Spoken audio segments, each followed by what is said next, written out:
G'day folks, and welcome to another tutorial. Today we're going to be talking about the stack segment and instructions for manipulating the stack. So what is the stack first of all? Well, it's pretty easy really. It's just a point in RAM, exactly the same as the data segment and the code segment, only the stack pointer happens to default to pointing to the stack segment. So when you run a program in Windows will pick a spot in RAM that's free and it'll say this is your stack segment, and it'll pick another spot and it'll say this is your code segment, and it'll pick another spot and it'll say this is your data segment. I think, but I'm not sure, it always picks a data segment that's close by the code and just above it. So this is high RAM down here and this is low RAM. Your stack segment will be much lower than both of those. Anyway, we've got read and write access to the stack segment. We've got only read access to the code segment, and the data segment we've got read and write access to. So there's really no difference between the data segment and the stack segment, except that the RSP, the stack pointer, happens to default to the stack segment. You can move it to your data segment if you feel like it. Maybe Windows will get confused, but you're free to do that if you want. And likewise, and this is very common, you can create data in the stack segment. Okay, so what is the stack? Let's have a look. The first instructions we'll look at are push and pop. This is just a name for adding data to the stack and removing data from the stack. And both of these take a single operand, and it can be either an immediate value, it can be a register, or it can be memory.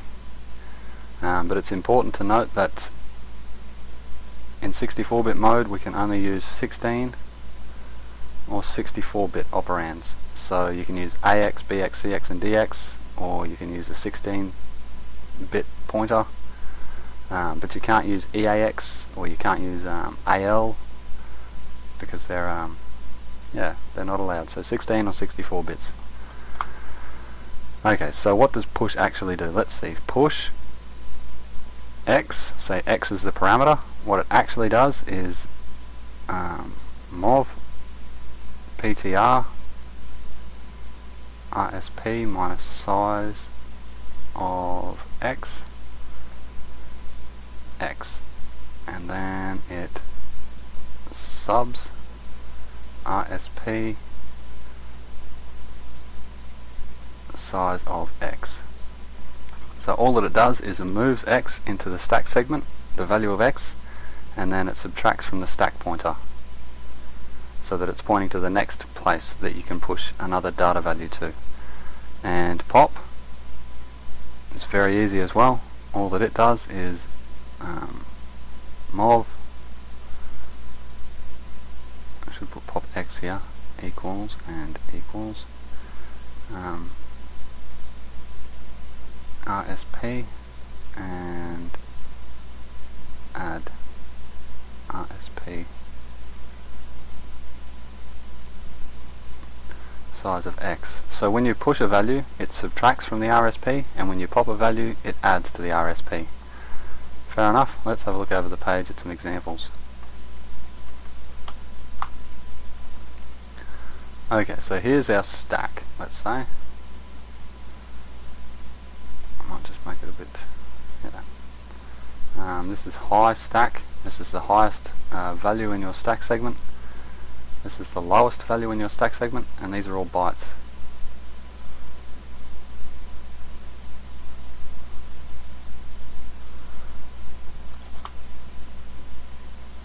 Okay, so initially the stack pointer RSP is going to be pointing right there, off the bottom of the stack segment.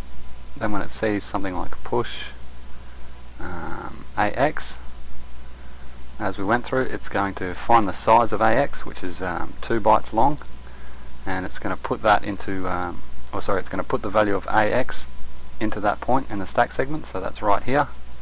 AX takes up 2 bytes. Then it's going to subtract 2 from the stack pointer. So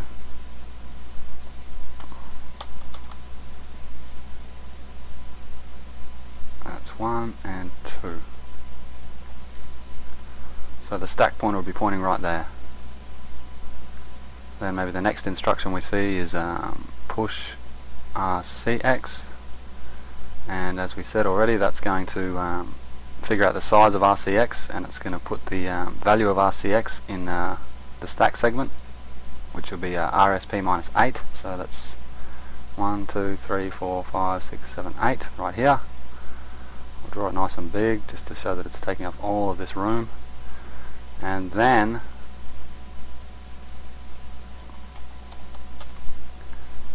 it's going to move the stack pointer up 8, so it'll be right there. It might be easier to think of it that the first thing it does is subtracts the size and then it moves the value, but actually it does it the other way around, and we can tell that it does it the other way around because if we say push RSP, it pushes the value that RSP had before the instruction call. Okay? Anyway, it doesn't really matter. Okay, so in our example we'd have a bunch of code down here that does lots of different things, and it fiddles around with AX and it fiddles around with RCX, but eventually we're going to want to call pop, since if you don't pop all of the values that you push, then you've corrupted the stack, and that's going to lead to big problems and a crash pretty likely. Okay, so we pop them out in the opposite order that we pushed them, so pop RCX, and as we went through, the first thing that this does is copies this value into RCX, then it adds to the stack pointer, so that the stack pointer will be back down the bottom again. Okay, adds 8 to RCX. Sorry, stack pointer. Be sitting right down there. Then the next one that we'd have to do is pop. Let's just pop into BX, shall we? Just to show that you don't have to pop into the same register you pushed. Okay, so what's this going to do? It's going to move the value that it originally stored, the original value of AX, into BX, then it's going to add 2 to the stack pointer. So the stack pointer will be pointing back down here, ready to push and pop all sorts of different things. Something that might come up is the fact that RCX's original value and AX's original value are still there in RAM. They're just sitting there, and you can read those if you like. Yeah, no worries. It doesn't set them to 0 or anything, it just increases the stack pointer. Okay, oh, I do want to mention that AX is a 16-bit register, and if you push an odd number of 16-bit registers you end up with a misaligned stack, but we'll go through that in the examples. Okay, so we've got another few functions here. These are really what the stack was set up for, I believe. Call and ret. So you can use either a label or a register, and what these do is jump to a subroutine and return from that subroutine. Okay, so let's just draw our stack again.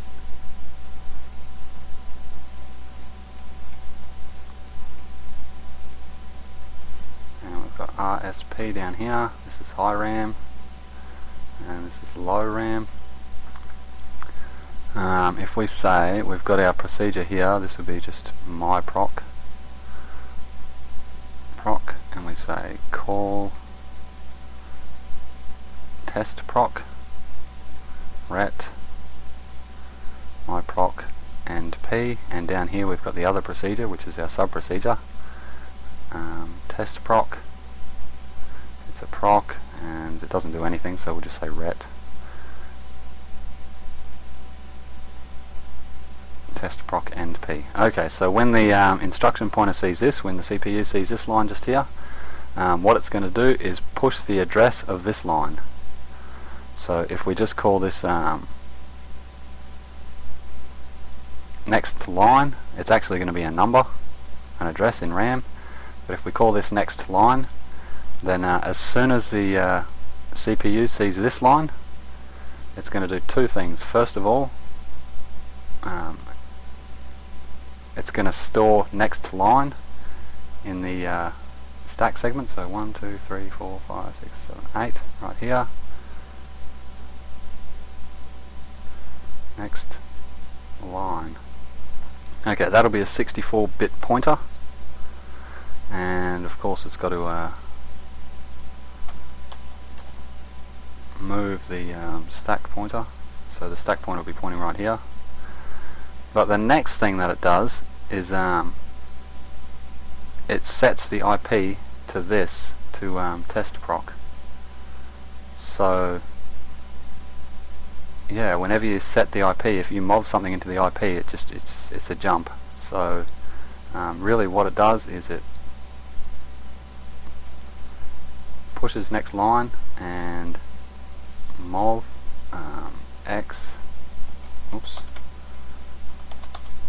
mov RIP X. Okay, so this is a call. If we say call X, what it really means is push next line and mov RIP X, so that the IP will immediately jump down to here, where it's got a ret instruction. And the ret instruction is even simpler. All the ret instruction does is it's ret equals pop RIP. Pops the RIP. So next line is the current value on the stack. So all that's going to happen is next line is going to be moved into RIP, and the stack pointer is going to be incremented back down to here.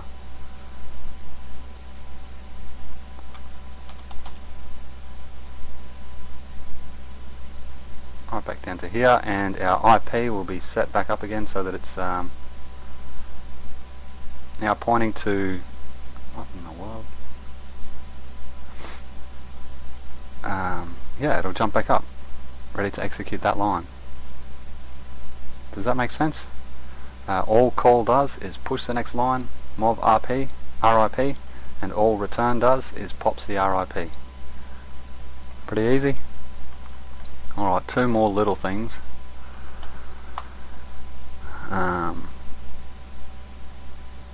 Push F. Sorry, that's one word there. PUSH-F, and pop F is push 16-bit flags register, and push FQ and pop FQ is, let's push and pop, oops, push and pop 64-bit flag register, 64-bit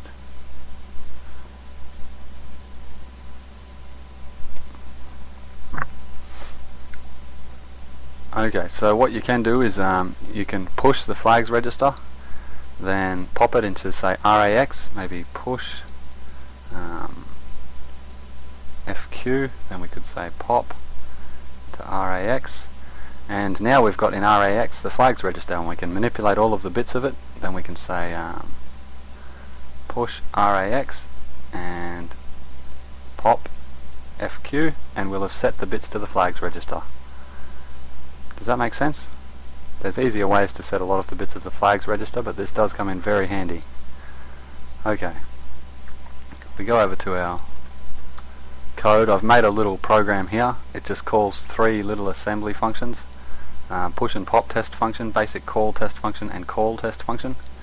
And over here we've got the code to this, the assembly code to this, and I'm just going to step through this, and we'll have a look at a memory window and see exactly what's happening. Okay, so I've got two windows here, and the first thing that I want to do is open up the memory window to whatever RSP is.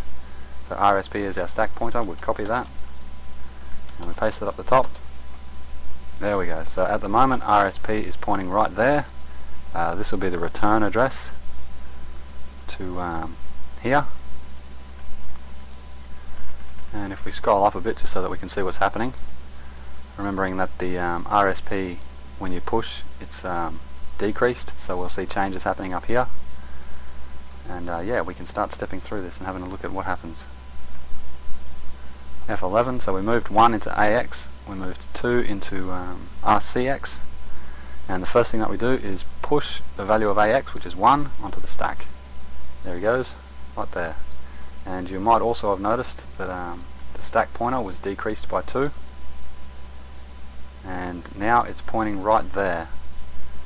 You'll also notice that it doesn't end with a 0, 4, 8 or C, so at the moment it's not divisible by 4, so this is what's called a misaligned stack, and presently, due to backwards compatibility, it's not going to crash the program or anything, but later on it might. So always try and push an even number of 16-bit registers or values onto the stack, otherwise you've got a misaligned stack. Okay, the next thing we do is push RCX. Now RCX has a size of 8 bytes, so we'll see the stack pointer decreased by 8 bytes, and we'll see 8 bytes just here, so going to be up to about there, will be changed to the value of RCX, or 2. There we go, so that's all 8 bytes there. Next thing that we do is push 3. Now it'll assume that the 3 just here is a 64-bit value, so the stack pointer will be decreased by 8 again, and the 3 will appear just here. Beautiful. Okay, then we start popping them off again. You've always got to remember to pop off the same number of values that you pushed on, and it's also the opposite order. Okay, last in, first out, LIFO. Okay, so RCX, there we go, we just popped the 3 into RCX, the stack pointer was increased by 8. The next line, we pop a 2 into RCX, and the stack pointer is increased by 8. And the final line, where we make the stack stable again, or we realign the stack, we pop into AX. So that already had a 1, so nothing's changed there, but now we've got, as the final digit of our stack, we've got an 8, and if the final digit of a hexadecimal number is 0, 4, 8 or C, then the number is divisible by 4, so our stack's aligned. Okay, so just an example here of the exact order that it pushes the item in. We can see down here that the stack pointer currently to FF8E8, it's that value that will be pushed when we push the stack pointer itself. So that just shows that it actually moves the value, then decreases the stack pointer. Let's have a look. Yeah, there it is. To F8 E8. What in the world's happened here? To F8 E0. To F8 E8. Oh, sorry, yeah, that's that was the value of the stack pointer, and now it's been decreased. Gosh, I don't know what I was thinking just then. So, well, then I just popped it into RAX just for a bit of fun. Anyway, the next thing we're going to do is play around with pushing the flags. There we go, we push the flags, and we pop the flags. We didn't actually change anything there, but just to show that you can push and pop the flags. Okay, so that's basic pushing and popping. We go down to basic call test next, which is right here. I'll just zoom in a bit. Okay, so basic call test is the procedure that was run from the main method in C++, and this is the test function that we're going to be jumping to. So what we'll see happen is the address of this line pushed onto the stack, and the IP will jump down to here. Let's have a look.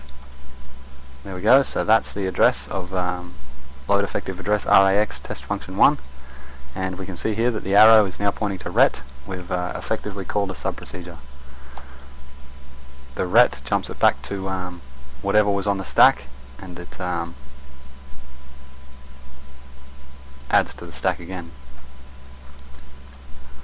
The next thing that I did, just for a bit of fun really, is load test function into RAX, and then we call this procedure indirectly with the register. Exactly the same effect really. There we go, so the stack point is decreased by 8. We've pushed the return address, which will be the address of this line just here, and the IP has jumped down to here. If we hit it again, we return to the next line that we had to execute before we called the function, and yeah, that's pretty straightforward, I think.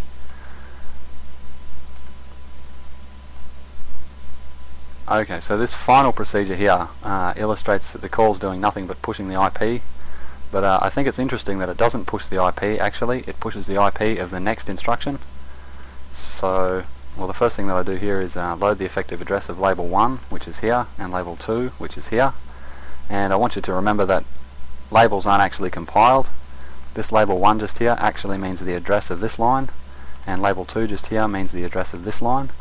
So what we've effectively done is saved the addresses of these two lines just to have a look at exactly which value is pushed onto the stack when we use the call instruction.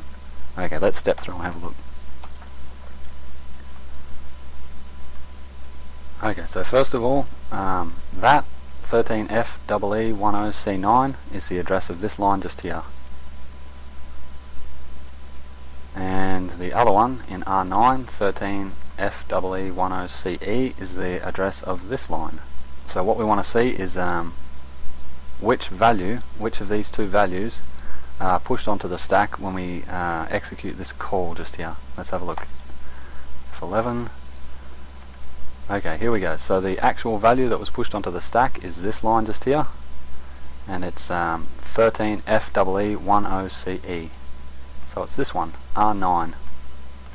Alrighty, all that means is that it didn't push this, the instruction pointer to that line, it pushed the instruction pointer that it's got to return to.